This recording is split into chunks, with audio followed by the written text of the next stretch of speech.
Okay, great. We're on to the next session. So we're back on the main stage, and that was interesting insights from Bulgaria in the live booth with Cargotech. So we are now on to our next session, which is called Dissecting the Deal.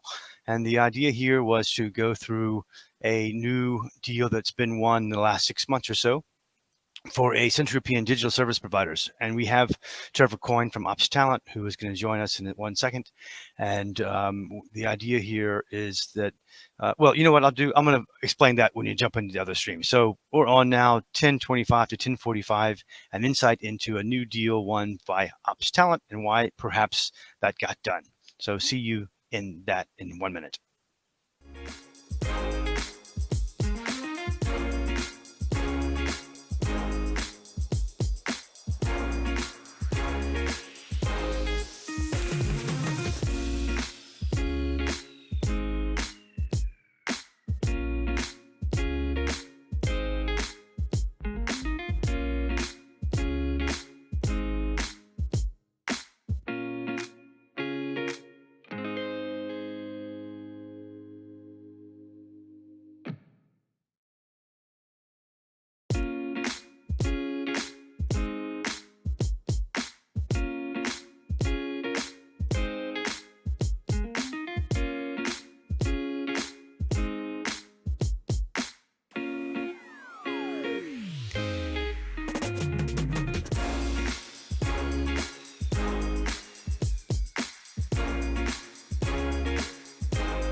Okay, we're on. So welcome to our Dissecting the Deal session, and I'm here with Trevor Coyne, who is the CEO of Ops Talent here in Wrocław. And part of the theme of this very short session was to simply get a little bit of a behind the scenes, under the hood look at why any large corporate might have decided to do something in Central Europe, a nearshoring deal, etc.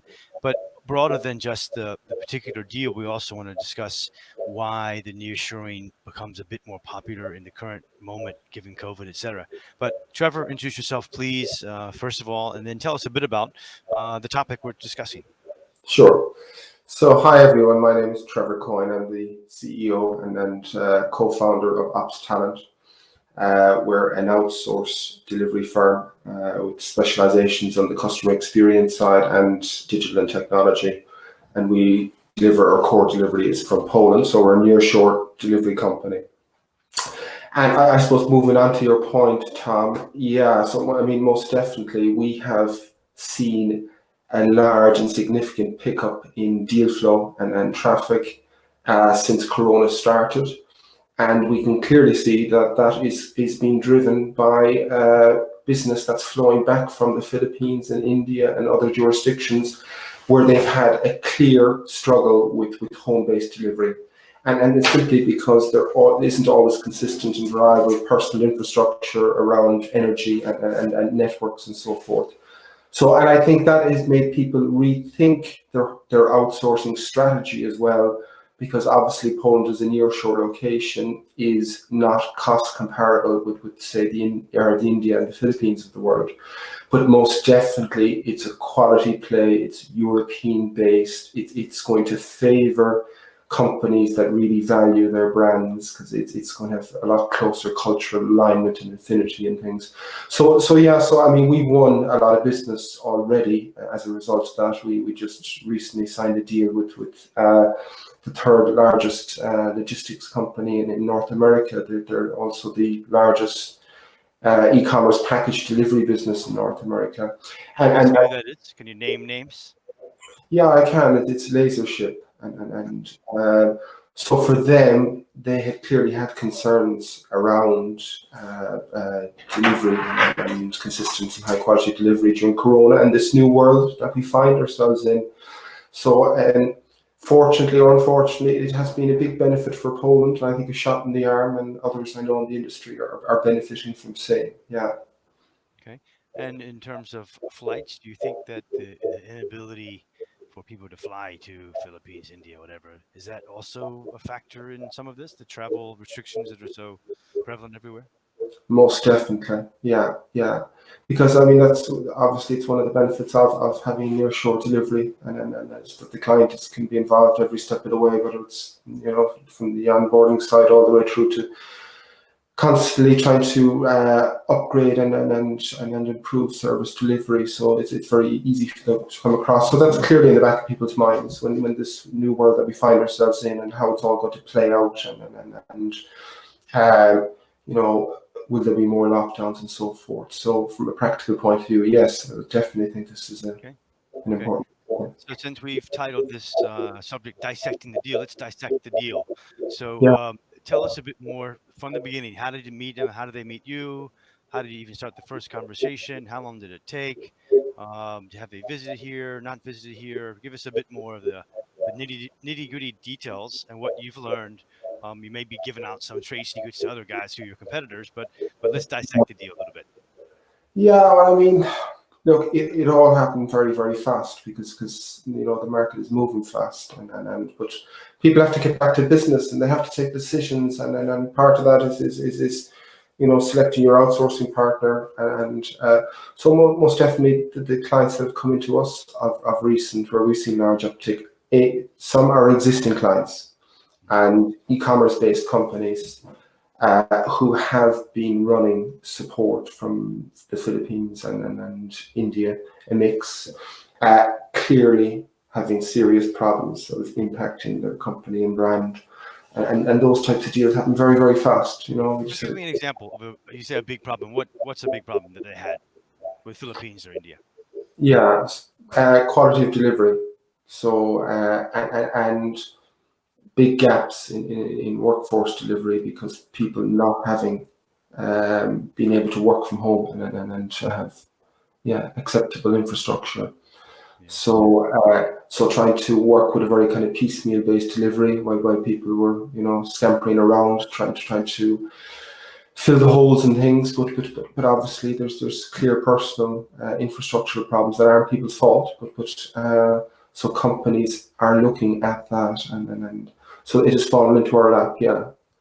So it was there was a lot of coverage in the media about this as well. There was a good article in the FT covering Poland's being a large beneficiary from the COVID virus for the outsourcing market.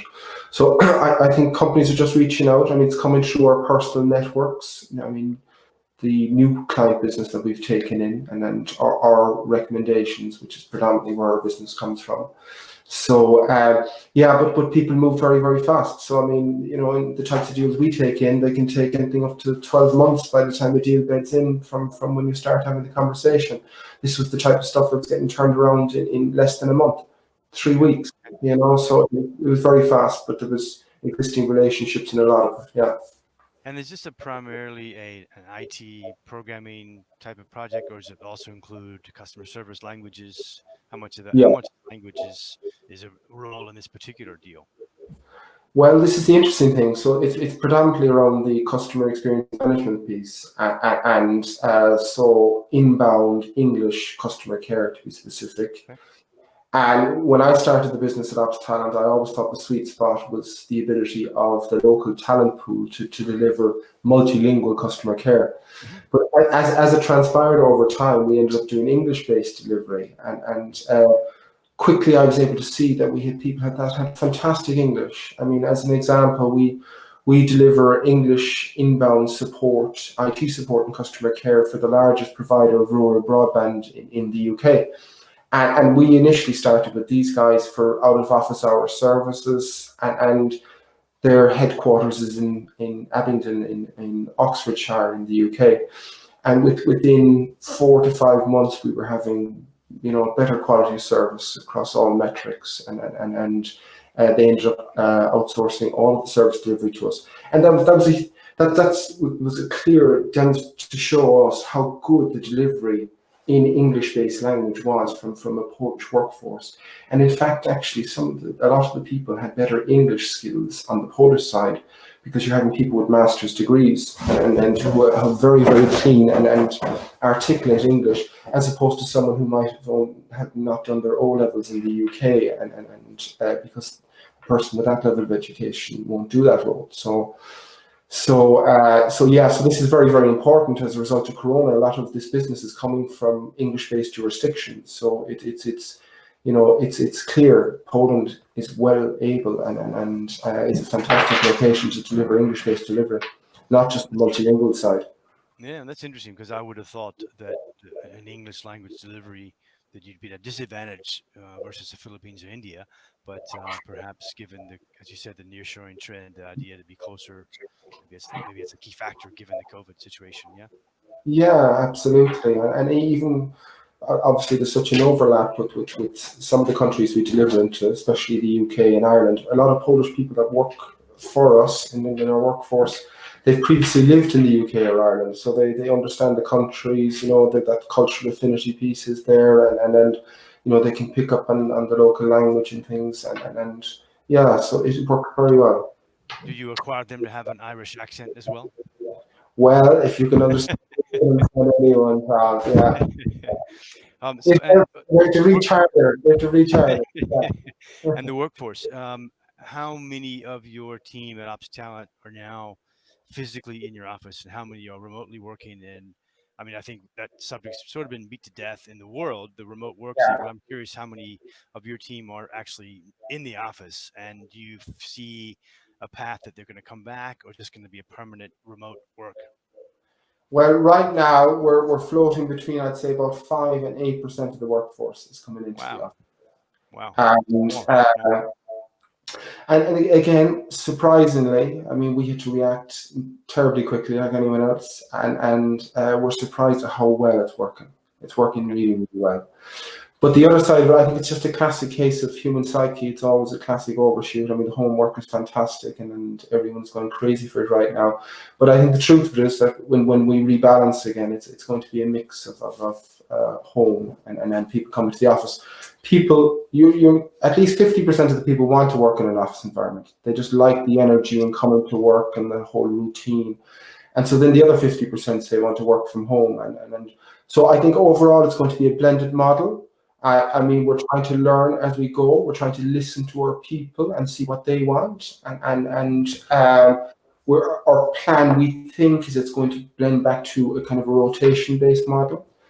Some projects will have to stay in-house full time, but most definitely a lot of it's going to be blended, which is going to have a lot of implications for our industry. Okay. Right.